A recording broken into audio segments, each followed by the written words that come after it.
Bismillahirrahmanirrahim. Assalamualaikum warahmatullahi wabarakatuh. Saya Muhammad Sukima bin Muhammad ingin membentangkan satu tajuk projek iaitu mereka bentuk hand loader. Pengenalan kenderaan pickup 4x4 memang sinonim menjadi milikan para kontraktor, peniaga dan pekebun. Hand loader adalah alat yang dicipta untuk membantu memudahkan proses menurun bahan dan barangan berat oleh pengguna secara perseorangan kerana ianya tidak memerlukan penggunaan tenaga manusia yang banyak di samping meningkatkan produktiviti kerja. Objektif kajian, mereka bentuk alat bagi proses menurunkan pelbagai barang dan bahan berat daripada kenderaan pickup, memudahkan dan menjimatkan masa para pengguna, dapat mengurangkan risiko kesihatan fizikal para pengguna. Metodologi yang digunakan serta ahli proses pelaksanaan projek. Yang pertama, kajian dan perancangan, membuat penyediaan bahan-bahan, komponen dan peralatan, membuat lakaran reka bentuk, perbandingan dan menetapkan ukuran, proses pembuatan termasuklah mengukur, pemotongan, mengetan dan memahat, pemasangan dan penyambungan, penyudahan dan kemasan, dan projek dibuat uji lari. Kaedah penilaian projek, antara kaedah yang digunakan dalam pengumpulan maklumat supaya projeknya dapat dilihat atau dapat dinilai, uji lari, menyediakan prototipe, menyediakan manual proses pemasangan penggunaan, mendapat pandangan daripada orang ramai. Dapatan data, borang soal sidik menjadi instrumen kajian bagi analisa data, pengiraan peratus dengan membahagikan kategori jawapan bagi setiap item dengan jumlah keseluruhan responden, pemilihan 3 item atau tajuk utama sebagai instrumen soalan.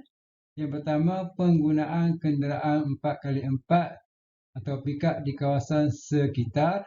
Yang kedua, masalah yang dihadapi oleh pengguna kenderaan. Yang ketiga, peningkatan jumlah pemilikan kenderaan pickup dari tahun semasa. Dapatan data daripada hasil penggunaan kenderaan daripada responden.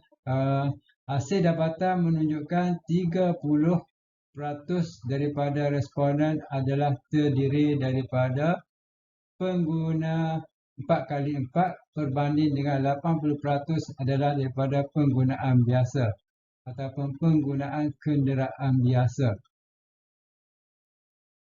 Dapatan data dari masalah pengguna semasa menurunkan bahan atau pembarangan. Catabang menunjukkan hasil dapatan 80% adalah berkaitan penggunaan tenaga dan masa yang banyak ketika proses menurunkan bahan atau barangan, manakala 40% adalah berkaitan masalah fizikal. Dapatan data daripada graf peningkatan pemilikan kenderaan 4x4 yang diambil daripada tahun 2017 hingga 2019, iaitu selama 3 tahun. Okey, graf bar menunjukkan pemilihan jenama pickup yang paling popular penggunaannya di Malaysia ialah jenama Ford Ranger untuk dimiliki dalam melaksanakan kerja seharian.